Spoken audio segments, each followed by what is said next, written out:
Hey everybody, welcome to Nutri-iQ Radio, where we talk about all things food, fitness, and feeling good. I'm your host, Sean Hare, and this week we're going to be learning about the world's best exercise and workout routine and how you can use it to guarantee results. Let me see some hands up if you've ever decided it's time to lose weight or get fitter and you just wanted to know the best way to get there. I'm pretty sure that's every single one of us, every single time, isn't it? And I say every time because we've all been there more than once too, haven't we? Before we get into what the best way to work out actually is, I just wanted to take a minute to address the fact that managing your weight often feels like you're stuck in a cycle. A cycle that looks a little bit like this. First, we're prompted to make changes because something's happened that horrified or scared us. We saw our first post-lockdown photograph and realized we let ourselves go a little more than we thought. We tried to get in our jeans for the first time in 4 months and the button popped off. Or maybe you had a doctor's appointment and found out you're pre-diabetic. Whatever it is, it drives us to take action. Then we have to decide what that action is.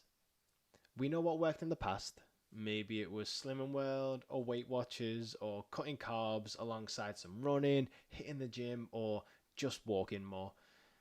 So next, we get back to doing what worked before. And it works, just like before, until it doesn't, just like before. We let our workout slide, we slide back into our old eating habits, and we definitely don't slide into those new jeans we bought anymore. This cycle sucks, but there are ways out. You've probably heard 1,000 times that your mindset is the key to long-term change.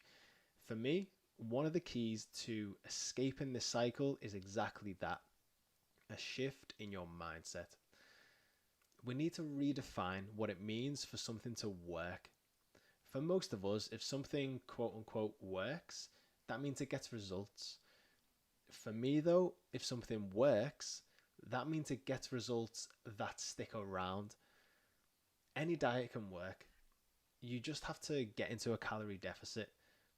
I could put you on the detox phase of something like Juice Plus, where you're only consuming 1,000 calories and you definitely lose weight.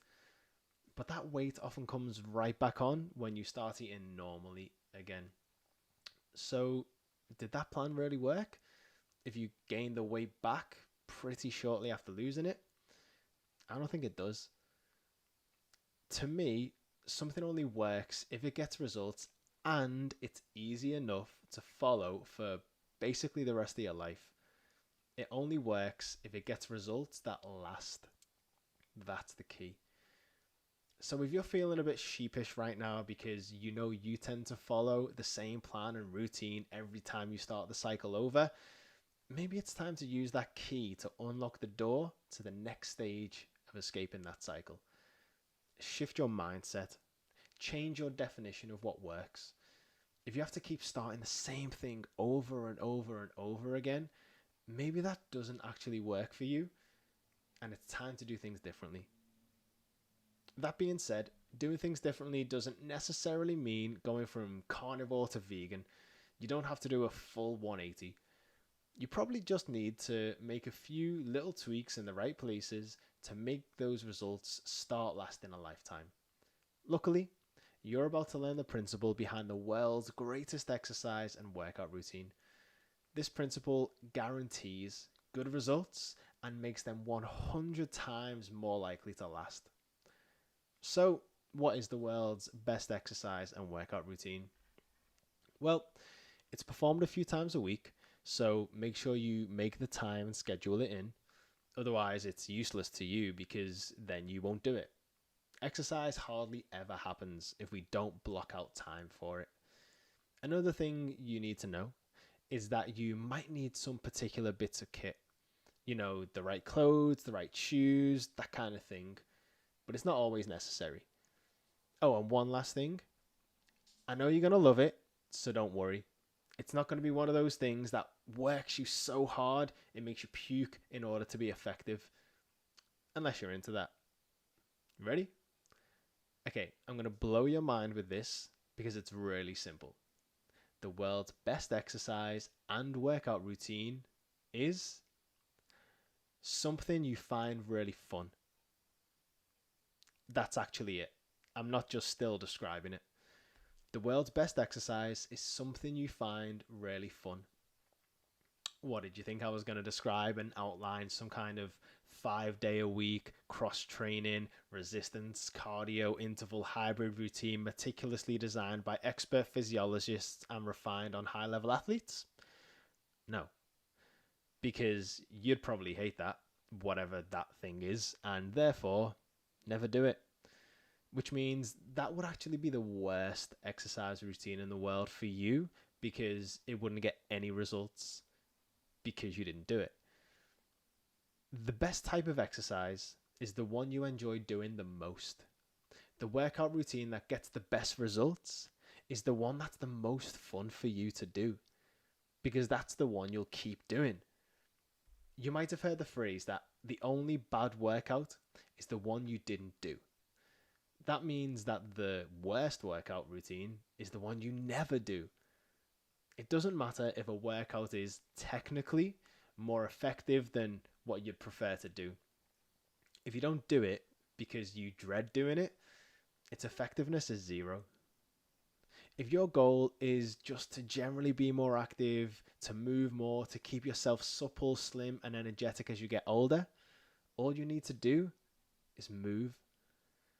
And keep moving in whatever way you can.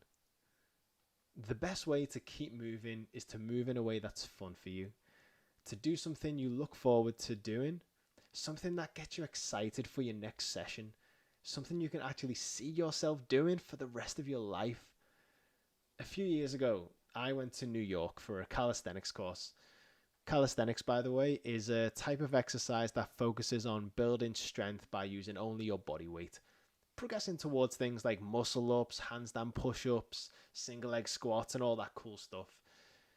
Anyway, I found out there was a swing dancing class happening in a little place not too far from Madison Square Garden while I was there. And me being me, I thought, hey, that sounds fun. Let's go. So I got myself on the subway, and luckily it was crazy person free. I had to wander around the streets of New York for a little bit because I was lost, until I eventually found the place. I'll be honest, I was a bit shy. I didn't actually dance as much as I'd have really liked to. But what I did notice was the average age of the people there.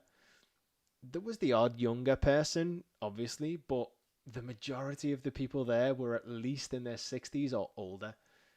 And they were dancing circles around me. And it was amazing.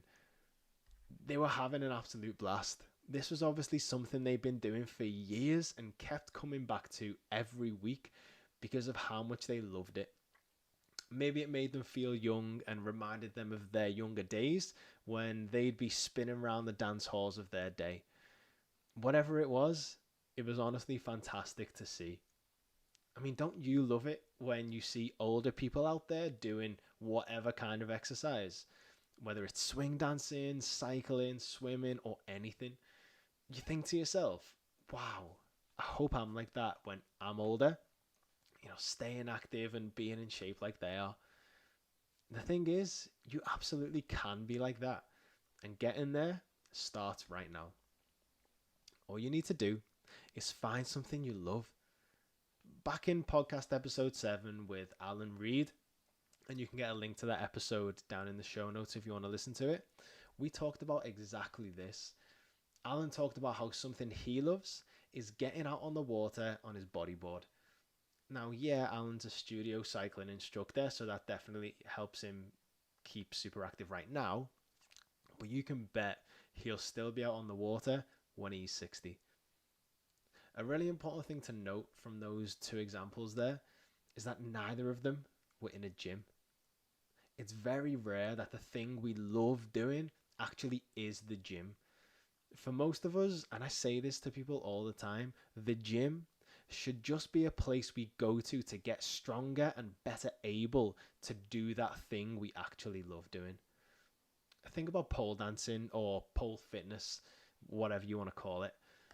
That's had a huge rise in popularity lately, And you definitely need a good amount of upper body strength to move yourself around that pole. That's where the gym comes in useful to make you stronger for your pole dancing, the thing you actually enjoy doing. Or maybe you've gotten into indoor climbing.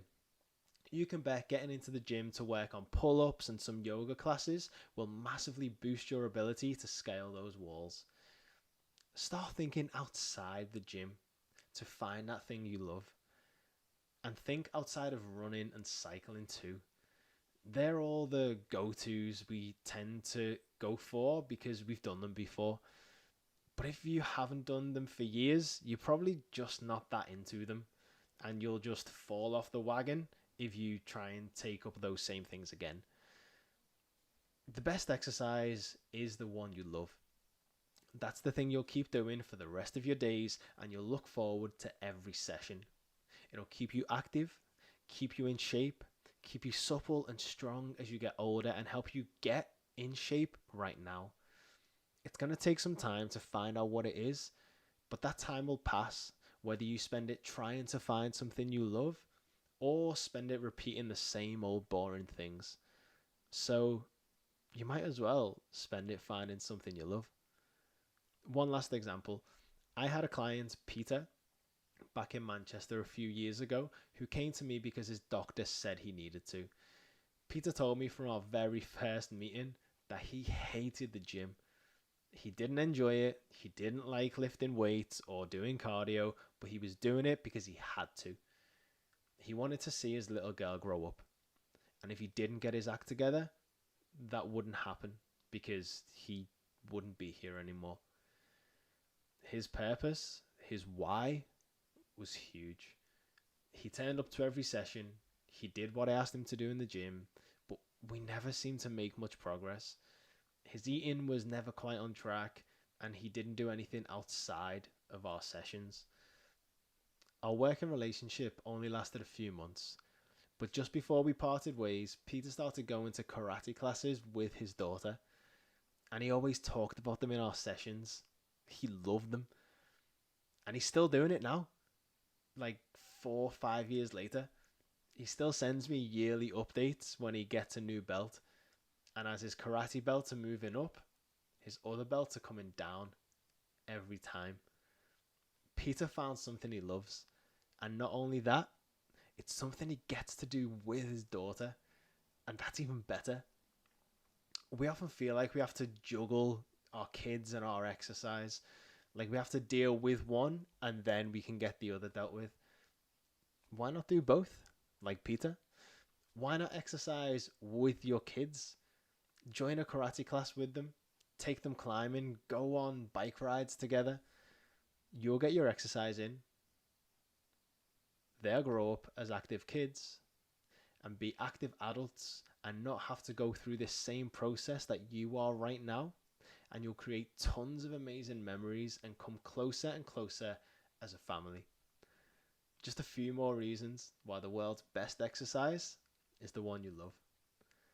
So get out there, try new things, get yourself to some classes you've always wanted to try but never got round to, and explore the whole world of exercise, movement and fitness. Don't just restrict yourself to the gym. To give you a couple more ideas from my own life, a few years back, I got really into parkour classes down at a centre near me. Just last week, I decided I'm going to finally get on a skateboard, learn a few tricks and have a proper go at it because I've always wanted to. And when I move to Northern Ireland later this year, I'm going to be taking a paddleboarding class because it looks really fun and super relaxing. What are you going to try next? Or maybe you've already found the exercise you love. Have you joined a CrossFit gym in recent years or jumped into trampolining? Maybe you found relaxation and strength through yoga or Tai Chi. Let me know what your story is. Let me know what you're going to try or what you've already found you love. If you're listening as a podcast, send an email to Sean@nutri-iq.net and use the subject line podcast to let me know your story. That's SHAUN.NUTRI-IQ.net. And if you're watching on YouTube or Facebook, let us know down below. So, thanks for tuning in to Nutri-iQ Radio this week. If you're listening as a podcast and you haven't already, if you could leave a review on iTunes, that would be fantastic, and you can even do it right in the app. Any reviews you leave, I will be glad to give you a shout out on the show. And of course, make sure you subscribe to the podcast so you don't miss out on any future episodes. If you're watching on YouTube or Facebook, if you could give the video a like, that would be a massive help because it lets them know that these shows, these videos are something people enjoy. So they're more likely to show them to other people. And finally, if you want to follow us around social media, make sure you like our Facebook page, follow us on Instagram at Nutri-iQ without the dash, follow us on Twitter at Nutri-iQ official, and subscribe to our YouTube channel, Nutri-iQ TV. See you next week.